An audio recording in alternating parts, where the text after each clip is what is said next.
Hello YouTube. I'm super excited to be sharing this video with you. This is the Brian Carroll story part 1. I'm sure there'll be a lot more to come because his journey is still going and it will continue to grow, and we'll continue to be working with Brian. But yeah, it's going to be a really cool video, just getting to kind of share a little bit about his story and just who he is. Brian has poured a lot of time into me, and I've been fortunate enough to pour a lot of time into him. I've been able to coach him for about the last 2 years or so, and so it's just been really fun to build that friendship, but that kind of connection as well. But yeah, I just really hope you guys enjoy this video, and there's a lot to learn from Brian, a very poised man in all respects, and yeah, just a really cool story. And yeah, just stay tuned and enjoy the video.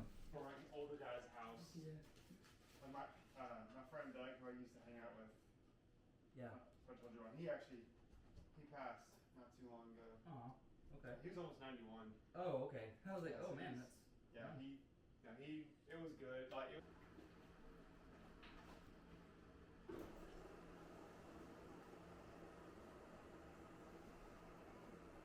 Banana bread out in a second if you want some more. Do you want a Cliff Bar or anything? what flavor you got? It's the peanut butter crunch. Oh yeah, that's money. Yeah, I'll take some.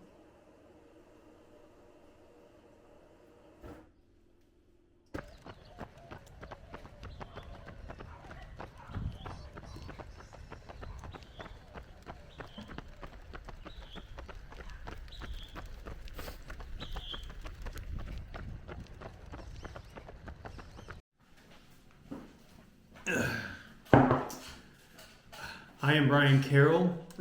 I am married. I have one kid and another one on the way. So we're going to have 2 boys. It's going to be a wild and crazy house. I am also a pastor here in San Angelo, Texas. I serve as the pastor of equipping and operations at Redeemer San Angelo. It's a joy and privilege just to get to love the people there. But yeah, I am also a runner. I like to try to just do well in all of these aspects of life, whether it's being a dad, being a pastor, being a husband, and being a runner. And it's one of the things that as I've gotten older, that amateur spirit of trying to just, do well at running while also doing well at other things. It's just been an important part of how I view life, how I view things. And yeah, so there's a lot of ebbs and flows to that. There are seasons where I feel like the running kind of takes the back seat because, our kid or our wife just is needing me more, or things are at work are a little bit busier. But there's also something really special when all 4 of those things are clicking. And so I'm really, it's a fun thing just to balance. But at the end of the day, it's whatever each season allows. I am grateful just to get to still pursue this thing that started back when I was in high school, and just get to do it at a relatively high level. And so, to sum up who Brian Carroll is, I am a husband, I am a dad, I'm a runner, I'm a pastor, I love Jesus, and yeah, that's probably the most important one too. So yeah. All right, I'm ready whenever you are. Same. Cool. Sweet.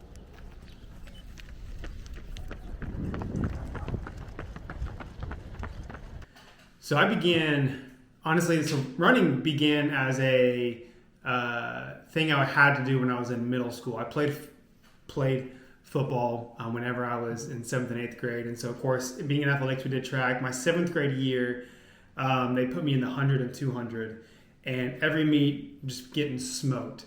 And I don't know what happened, but they wised up, and when I got to 8th grade, they're like, hey, let's throw this kid in the distance. And I saw a little bit more success, but after that, I didn't really pursue running much until my sophomore year of track and field. My buddy was going to run track, and I'm like, yeah, something to do, why not? And so I ran the mile and 2 mile, and I remember my very first high school 2 mile race.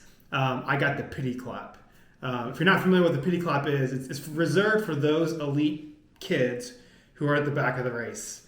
So those who are just, maybe a lap or two behind everybody else. So I remember I was like second to last or third to last. We were kind of all closely together, and I ended up being, I think third to last was my final place. But as I was coming down the final home stretch, the announcer or the PA is like, all right, let's give it in for our final runners. And just the crowd then just begins to give one of those. And so honestly, my running career began not the greatest, but in a lot of ways though, that what that propelled me to do was like, I wanted to keep getting better.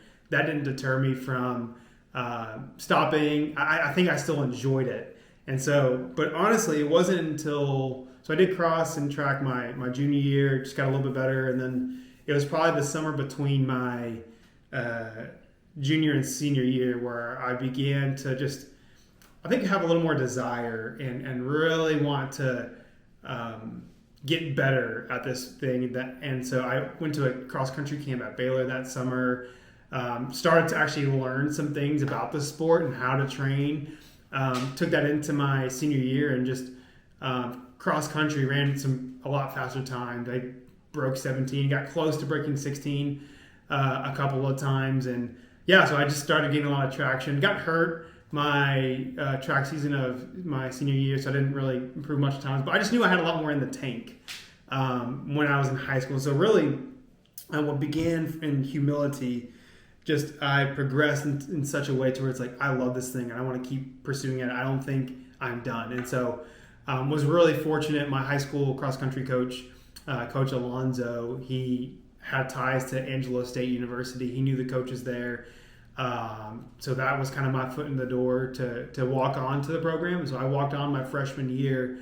And really from that point on, I just really just sensed an acceleration in my ability and really kind of starting to see what I was able to do. And so in college was a great experience. I ran all 4 years of cross and track during my college years. And honestly, pretty early on, probably from my freshman year, I knew that the way that I'm just built, I favored the longer distances. So long runs were my favorite times to work out, and track, coach would put me in the 5K and 10K were my primary events. The 1500, hated it. Anything that I had to try to show some speed wasn't my forte. I'm more of a strength runner than a speed runner, and so just what that means is I can hold down for longer distances at a decent pace, but if you're going to ask me to just really, really kick it up into a third gear, that's a little bit more difficult for me. But just saw a lot of success though in those longer distances, and during my senior year of college was able to, I broke the 10K record at ASU, and it was the conference meet, the last meet of the season. It was actually at San Angelo, and so it was just a really special moment, and it was really something I look back on and just really grateful for. And the funny thing is, I had to run a personal best and a school record just to score 1 point. So I got 8th place, and that was the hardest point I think I've ever had to earn. But it was sweet because not only was it a school record, but it was something that I felt like I got to contribute to the team that year. But yeah, so college was was a really, really sweet time. Grateful for that experience. But honestly, after college, running did take a back seat for a little bit. So see the airplane? So coming out of high school, my 3-mile time was a 16:11, so not quite a 5K. My 2-mile time was a 10:40, and my mile was like a 4:53. And so nothing super impressive, but again, whenever I left off high school, I felt like I had not yet peaked. And so when I came to college, my PRs, I would say, probably drastically improved. I remember the first time I broke 10 was actually in a 5K race my freshman year.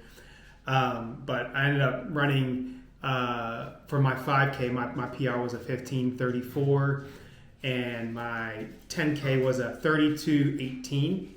I think so. I never ran a complete mile. I believe my best 1500 was like a 420, maybe a 418. So it converts to just under a 440 mile, which again not terrible, not great. That just again speaks to me not really caring for the mile. I just there was so many guys who were just insanely faster than I was at that race, but yeah, I was built to be a strength runner, to where the distances is just the longer the distance, I think just the better I would get and be able to maintain a good pace.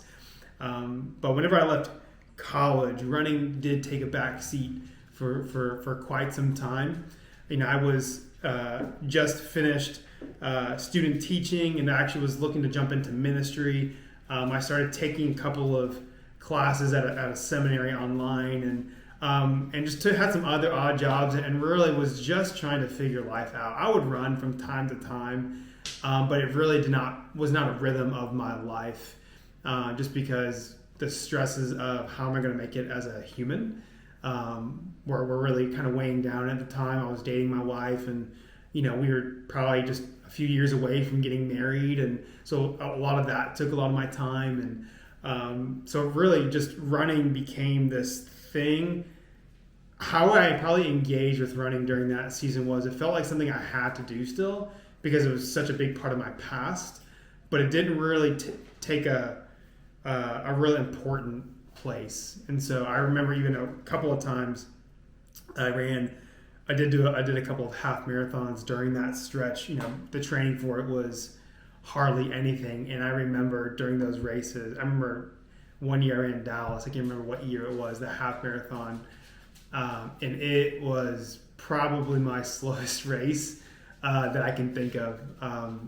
It was probably, I think I was just under an hour and a half, which is mid to high sixes, and so it was just running. It was something I think I wanted to do, but just it was not something I felt like I could. Like just everything else, the stress, anxiety of life, just really was weighing down. But once I got married, kind of got settled a little bit into a ministry role, and just kind of had a better work-life rhythm. Right before I turned 30, I was 29. I think there was something in me that burned again. To like, man, I just kind of almost like the same when I was in high school. Coming out of high school, I was like, I don't think I'm quite done yet. I think there's more in the tank. I think that there was a similar feeling right before I turned 30 of just like, I don't want to just let running be this casual thing in my life anymore. I feel like there's more that I can get out of my body and see what I can do in this sport. And so I really, I always wanted to run a marathon. It was something that was very much like I knew I think I would have some success. That given me just being a more long distance runner in the truest sense. And so I trained for it, and my training during that time, it was the best I knew how. I wasn't running super high mileage. I think I maybe eclipsed 50, high 40s once. It was mostly high 30s, low 40s, so really not a lot. But I did put an emphasis on my long run. I made sure that I was getting a good long run in, but I didn't really have a lot of sessions. Didn't do a lot of tempo interval work. It was mostly just mileage. I may have done things, a couple of quicker things here and there, but it really was just kind of like getting my legs back from, underneath me from just really not engaging much with it more. But it really was the first time since college I found myself in a more consistent rhythm and bringing running into my life. Ended up running the Dallas Marathon. I think this was back in it might have been 16 or 18. I can't quite remember the year, but I was 29, and I ended up running a 2:49 and placing like 14th. And so not like at the time, like I didn't have it. I think I just knew I wanted to go under 3 hours, and I knew that going under 2:50 would be a really good day for me. And to get to do both of that was really cool. That was a fun experience. The first marathon, there is just something about running your first one that regardless of your time, it feels like a major accomplishment. And just my legs were tired. I was exhausted. But again, what it did, it like kind of when a few days after the race, it did like begin that desire again. That there was an itch that needed to be scratched again. Like, that's not a bad time. I want to see if I can go faster again. So a couple of years later, I ran the Cowtown Marathon and ran a 2:46. So I improved the time a little bit. The training was probably a little bit better leading up to that. I found myself probably doing a little bit more mileage, maybe a little bit more speed work. And actually at that time as well, I had got to sync up with some other guys into town, that were here for school or military. We were all relatively in the same ability. Actually, a couple of them were way faster than I was. But we found a good groove. And so like that was also really important during that stretch of kind of not just running well again, but having people to run with. That made a big difference during that stretch. And some of them are still really good friends today. But again, after that second marathon, kind of got dormant again for a while. During that stretch, I was planning to run one marathon in Dallas, got sick a couple of times, got hurt, just didn't work out. And so really after Cowtown, there was probably about a 2.5 year gap. I was running decently consistently, but I wasn't really doing training for any races. Didn't really have anything I was able to do, wanted to do, but just not able because of life circumstances. Really though, again, kind of once life kind of settled down again and I was able to think about racing, this was probably back in 22, right before 2022. I was ready to kind of jump into again. And so ironically enough, it was right around that time where Colton and I began to meet. And that relationship, in all honesty, from a friendship standpoint, has been huge. And also from a running standpoint, gave me the shift in perspective that I needed to really take my running to a level that I had not seen it before. Liquid calories. Yeah. You don't get food. And, the stuff we had was pretty high protein still. Because you could put whey protein in anything. Good job, buddy. High five. Judah. As I was beginning to get back into the marathon in, my young 30s, after Cowtown, the 2:46 was a really good time. I didn't think I hit a ceiling at that point. I knew I could go faster. And so I think at the time, my pie in the sky goal, like my idea of like a lifetime best would be, I would love to eventually go under 240. That was kind of like, if I can go under 240, man, I think then I would be set. And so like that was honestly, like my biggest goal was to just, even if I just saw 239.59, then I would like, man, like, all right, I'm good. Like if the rest of my running career is like 240s and 50s, that's fine. But that was a really big deal for me. And so like heading into, before working with Colton, with Hollis Training Systems, that was kind of like where I wanted to be. I wanted to hit that sub 240 mark.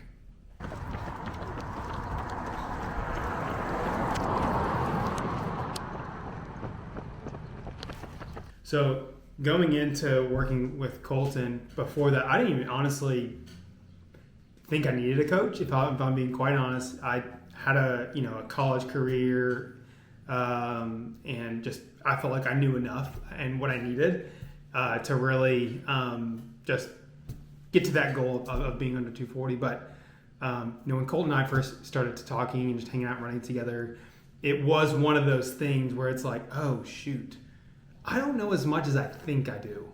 I really need a lot of help. And so at the time, one of the things I think that drastically changed for me, my easy runs before meeting with Colton were always sub 7. It honestly, if I saw like on my watch and look that I was in the 7s for an easy run, I could remember like loading it up to Strava and then trying to like type up some excuse. Oh, I felt full or whatever, and just kind of like there's almost a little bit of a shame aspect to that. But when Colton and I talked, he's like, actually, your body needs to recover more than you think it does. And so that was the biggest change. was bringing in the easy run and actually making it easy. Like running in the 7:30s and not feeling like I'm doing something wrong. That was honestly a big mental shift for me. But I ran Irving, and Irving was my first marathon under Colton, and like I was getting pretty good, but I got COVID in the middle of that. I also got sick another time leading up to that race, and I ended up finishing in a 2:49. I was on pace for most of the race, probably low 2:40s, but I just hit a wall, and I like. You might see some pictures here in a second. It was brutal. I just died. I walked, but still finished 2:30:49. Not a bad day. But I was starting to see the success of what we were doing. We had some really quality sessions leading up to it, but really I think the game changer was making my easy days easy, so that on my session days I could really rip it. And so that was Irving was April of 2022. And so took the summer, kind of built up some base a little bit, and then that fall was when I was really looking to run a good marathon in Dallas. I think back in my brain, that was the marathon I knew that like if there's going to be a chance to try to run a sub 240, this was going to be it. And Colton at the same time knew it as well. And so getting ready for that race.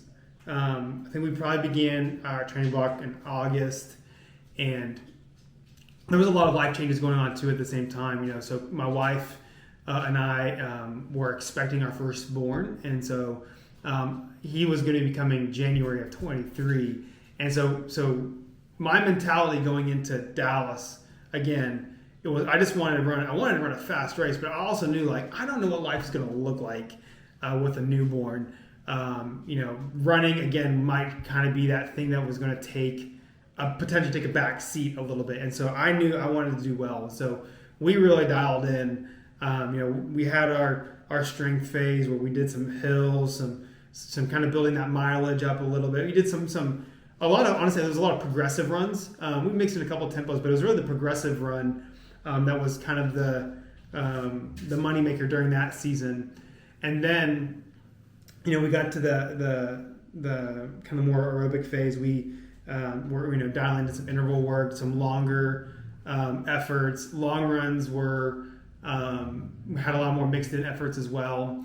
And I remember, I think kind of what I realized, this is kind of getting serious, and was that I remember when my runs throughout the week were hitting double digits, and they weren't my long runs. Like the volume where I was doing in a workout, when I realized, okay, like I feel like I'm kind of training at a level that I've not trained since college. I'm putting in some serious mileage. We're putting in some serious interval work, and like I don't think we did a necessarily a half marathon leading up to that, but I knew I was in a shape that I had not been before. And so honestly, going into Dallas, I thought under 240 was possible, but I still honestly wasn't quite sure of the shape that I was in. Here, you want to get some footage of this? He's about to try to run Calvin over. So we did a strength phase. We're doing some hills, some building up the volume, some progressive runs. A lot of times, like I would have an easy run it, and the progressive run would come at the end of it, like the last 20 or last 2 or 3 miles of it. And so that kind of work was really helpful. So nothing too intense, but beginning to let my legs kind of feel, get ready for the next block, which is more aerobic. And I think the aerobic, anaerobic, I don't know the terms. Colton, you can edit the video in that way. But really, as the intensity picked up, we did a lot more interval work. And I remember whenever I was starting to hit like double digits in my workouts that weren't my long run, that's when I kind of knew like I'm training at a level I've not trained before, really trained since college.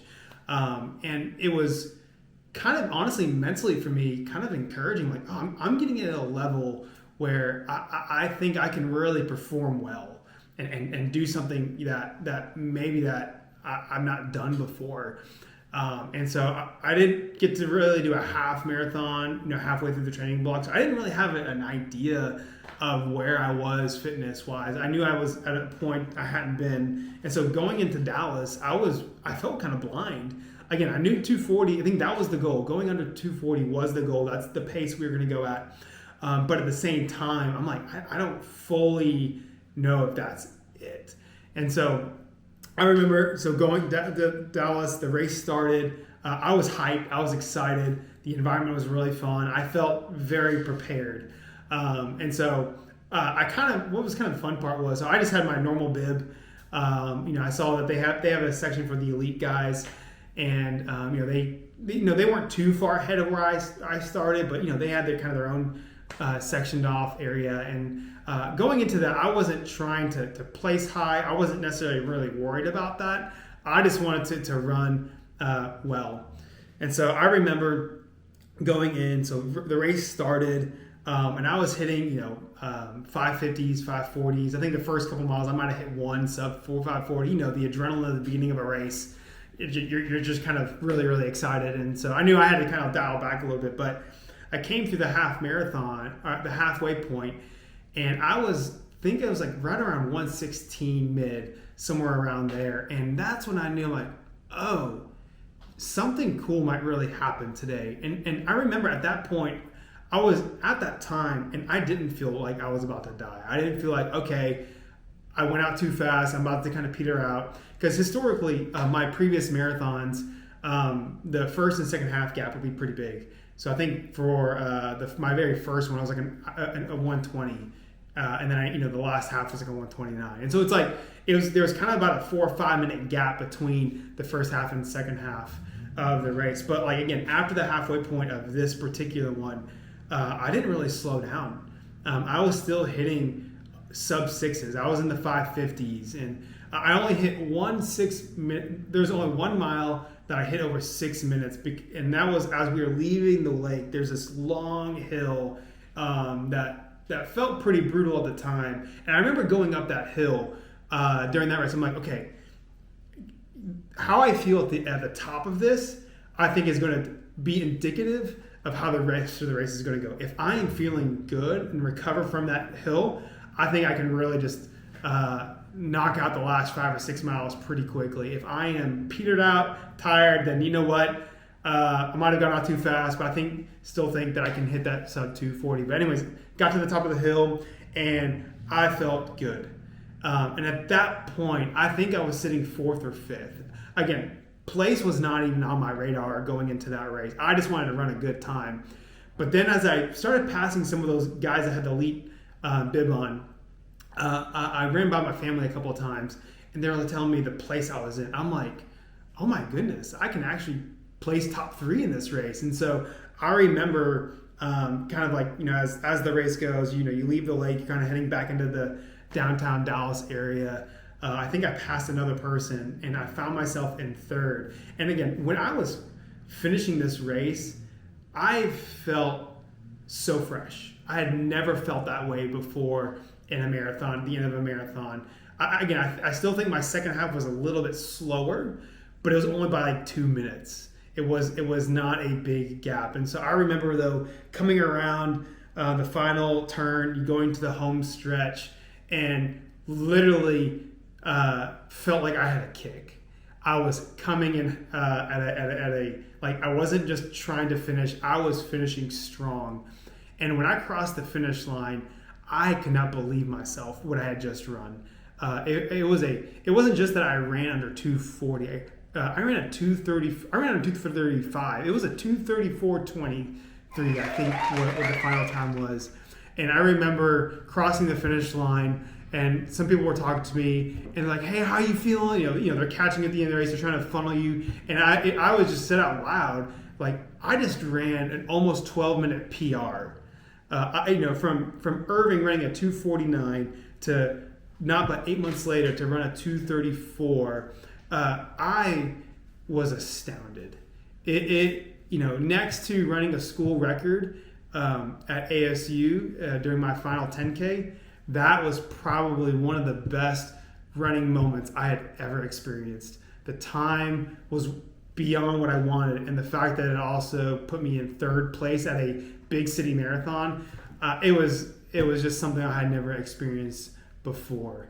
But I say that what was an even better experience though was, again, we were about a month away from our due date, and just a little over a month later, I welcomed in my firstborn baby boy, Judah.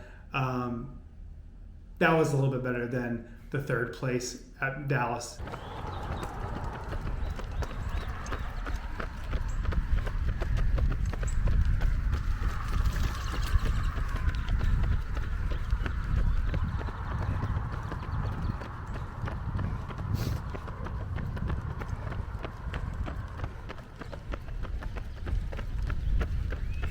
So one of the things that with doing anything really special or great is you don't do it alone. It's, running sometimes unfortunately gets labeled as this individual sport. And yes, the effort itself is individual, but doing great things in running or in anything, it's not something you just do by yourself. It takes a team of people. And one of the things that was evident to me, leading up to Dallas and also in the space between Dallas and getting to Boston, was that I had a great team in my family and friends. My wife has always been such a huge encouragement and support for me. When we had our firstborn, we welcomed him to the world. Life did change. It was different, and so I still was running. Trying to kind of find the margin between his schedule and. Once he got a little bit older, I actually took him in the stroller with me, and that began to be a rhythm that we did. But really, as I think about doing good things in running, it's been more special to do them with people that I love and who love me and who are supporting me and in my corner, and that's really where my wife is. And one of the things too that we both even talked about in this is we have this newborn son, and we actually are now welcoming another one, and it's like we want to be able to do things well to show him, to give him a picture of hey, if you work hard at something, if you try, give it your best, you can do cool things too. It may not be running, it may not be athletics, it could be something else, but again, it was one of those things though that as we were welcoming in this new life and figuring out what life looked like with him, it just dawned on me that running is a grace. It's this thing I get to do. It's not this thing I have to do. It's not my identity. But at the same time, to get to do something really special is much better when you have a team of people, when you have your family around you to support you. And that's why my wife really just has served that. And so as we began developing rhythms as a family, I kind of began to incorporate running again, and wasn't able to do a marathon. I was wanting to do Dallas in 23, wasn't really able to swing that. But before that, we knew that both my wife and I decided that, we want to go ahead and give Boston a shot. I think ever since I've started running marathons, everyone would always ask, hey, are you going to run Boston? Are you going to run Boston? Are you going to run Boston? And I think it was one of those things that I didn't really at the time know how big of a deal it was. When I first started doing marathons, I think I took for granted just being able to run a qualifying time. And oh yeah, we'll do it someday. But once we had Judah, realized that we're gonna probably plan for a second one soon. Our family's gonna grow. This was probably gonna be the time to try to do it. And so, anyway, so we signed. I signed up for Boston in September of 23 during the whole lottery time, and I began all right, this is going to be. In some ways, as our family's growing, this is going to be like a swan song of sorts. I know after Boston, life's going to look different, and so we want to do this one well. And so, I remember getting ready for Boston again. From the time between Dallas to 22 and Boston, which is in April of 24. There was a good gap, but I did some local races, nothing really major, but. Going into Boston, if I'm being honest, anytime you run a marathon, you want to do well. You want to run, the best you can. But it was hard for me to pinpoint a goal because Boston of itself is a goal. Getting to run Boston was a big deal. And that became more apparent to me as I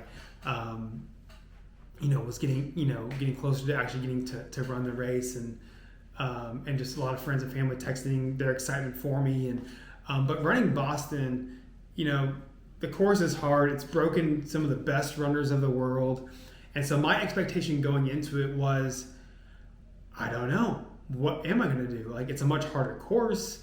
Am I still in that 234 shape? I don't really know. And so, again, in all honesty, going into it, my goal was to, I think sub 240 would be a good day. That's, I think, what we want to do. And again, that might have been a little selling myself short and kind of even some protecting myself there. It's like, protecting myself from some potential disappointment if I didn't have a good day. Yeah, so that was kind of the goal. So, again, Colton and I synced up. Really, I think doubled down on some training, our training block, and getting my volume up and trying to get some higher, more intense interval work in there. So kind of the similar as we did for Dallas. But one of the things that I remember that was, again, kind of like this pinpoint of where I really am was during halfway, I did get to run a half marathon. It was only a time trial. We labeled it the Nasworthy half. So in St. Angelo, there's a lake called Lake Nasworthy. And so it's not a real half marathon. I even joked afterwards, I got first place and I also got last place. But during that time trial, I ended up running a PR by like over a minute. I ran it was like a 1:13:37. I had never even gotten in the 1:14s before. I think 1:15, low 1:15 was my previous PR, and to all of a sudden run a 1:13 and be in the 1:13s was there was something in my brain that was like, oh, shoot, maybe I need to think a little higher for Boston. Maybe I don't need to just settle for a sub 240. And so from that moment on, I think is when my training got dialed in, more purposeful and just not wanting to run Boston, but wanting to run Boston well. And so we get to Boston, and just, it's one of those things everyone builds it up and hypes it up. And so it's like, there's a part of you that cognitively knows the bigness of Boston, but you don't really know the bigness of Boston until you're actually there, until you actually get to run the race. And so running Boston, so I remember, we were in Hopkinton, or actually even before then, like from the expo, there's a lot of fun, the whole city just comes out for it, and everyone's excited. And then, you're riding in the subway, getting to the starting point, the crowds and the buses, everyone's got their running gear, they're getting ready, and everyone's kind of like getting in their zone. And but like that whole journey, even just getting to the starting line was special. It was, I got to meet people literally from all over the world. I met some people from England. I met a guy from Minnesota, from New York, and so we're talking on the bus, going to Hopkinton, and it's just like the specialness of the race wasn't just that it's historic, but like you're literally in sharing a moment with people from all over the world who have their own stories, who have their own processes in building up to this point, and you're getting to share that with them. And it's just a special thing. And so I got to the starting line, which, as a side note, getting to the starting line was effort in and of itself, but it was also the most logistically ran race ever. Like, they got this down. Whoever the race officials and organizers are, they know what they're doing. Down to the point of like having so many porta potties every point of the way, like getting to the start line. It was phenomenal. And so as runners of marathons, porta potties are essential. But yeah, so the race starts, the crowd is hype. It is, most of the race, as Boston goes, is the first half is really downhill. It's a point to point race where the whole race is a net downhill, but most of that net downhill is the first half. And so I'm going out, the crowd's electric. The crowd's not just electric, but I've found as I was running, it's more fun to actually participate with the crowd. So I'm giving high fives, There's time. I saw one guy I was running with for a little bit. He was hyping up the crowd. I'm like, hey, that looks fun. So I started doing that at certain points, and it's just a blast. But I come through the halfway point at 115 flat. And again, I think prior, kind of a few miles before that, I'm like, there was that tension of, okay, I want to go fast. I feel like I'm actually potentially able to go PR in this race. And so why not? Why not go for it? And so I got to the half at 115, which is about a mid 540 pace. And I knew at that point, I'm like, okay, today is going to be more than just going under sub 240. I think I'm going to try to go for a PR. I think it was a couple of days before the race. I was like, okay, I think a PR is possible. But that was the point where okay, I think I want to try to go for it. And so the halfway point starts, and then, kind of that's when the hills, mile 16 is when the hills begin. You got Heartbreak Hill and all that. And so was slowing down, and I was starting to peter out a little bit. But again, after Heartbreak Hill, kind of similar to Dallas, it was that moment where you kind of could see, how the rest of the race was going to go, because it really was downhill from that point. And so whenever I eclipsed Heartbreak Hill and went down, the crowds were there, they were electric. And so I was just hyping up the crowd to really hype up myself. But I was tired.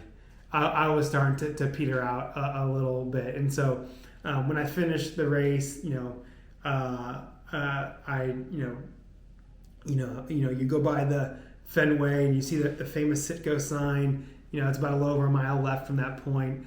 I'm probably, some miles are just above 6. Some of them are, like high 550s, kind of in that range. And so I didn't fall off terribly, but I definitely was hitting a wall. But I hit that final turn. You're on Bolston Street and you're running, and the crowds are just electric, and it's just a special moment. You can see the finish line. And so it was whenever I crossed, at that point I knew I was flirting with a PR, but I might kind of barely miss it. But I knew I was still going to be under 235. And so I ended up running, I think it was like a 234.30 or something like that. I was 6 seconds off of my PR, 6 or 7 seconds off my PR. And so there was a part of me that was like, oh, if I had just maybe done a couple things differently in my race, I could have PR'd. I think anytime you run a PR, you can always think about that. But the bigger part of me was I just ran almost equivalent to what I ran in Dallas on a much harder course. It was for me a moment to where it was not only was under 240 a goal that probably was selling myself way short, but it gave me a bigger confidence that I think maybe sub 230 is the real goal here. Going sub 230 is where I think I'm capable of. And so that's now where I want to go. That's the plan at this point. And so we are about to bring in our second boy in the fall. So that goal might have to wait until spring of 25 or maybe a little bit later, kind of seeing how life goes. But again, running what I ran in Boston gave me a vision that I do think that 230 going under will be a very realistic thing for me. And so that's where we're headed. And I know for me, I talked at the beginning of this that no one does great things alone. I talked a lot about my family and my wife, and she played a big part of it. And that was the other cool thing about Boston I missed. My extended family was there too. My parents were there, my wife's parents there. I had an aunt who flew in from Chicago game. So it's just again, it just emphasizes and doubles down to the point that like cool things are better shared with people you love. But also, again, Colton and Hollis Shanks has been also an integral part of this team. I would not be running these times. I would not even know how to run these times if it wasn't just for this partnership that him and I started about a year and a half ago, maybe almost 2 years now. And so I'm excited to keep on this journey of getting better at running. But it's one of those things that running in so many ways is representative of so many other things in my life. It's this space where you get to work and try hard. It's a space where you find success and you find failures. But at the end of the day, it's not this thing that defines you. And so, like, even with life, successes and failures aren't the thing that have to define you. It's not the thing that makes you who you are. For me, even just like who I am isn't just like what I do. It's not even being a father. It's not even being a pastor or a dad. But really, it's just this knowing that my identity is in the one who made me. It's in Christ, and like He is the one who just gifted me with this ability to run. And at the end of the day, His love for me is not contingent on if I ever run 230 or not. And so having that perspective for me actually makes running so much more enjoyable, because it's a part of how He made me. It's a part of how He wired me. It's when He knitted me in my mom's womb, He knew that, like, oh, He's going to love this. And so for me, like, getting to just run with that perspective, as it is a grace from the Lord. My identity's not in it. It just it makes it so much better, and it just takes the pressure off too. And so wherever you are on your running journey, in your life journey, I would just encourage you that let running be a thing that's important, but not the most important thing. Bye, Judah.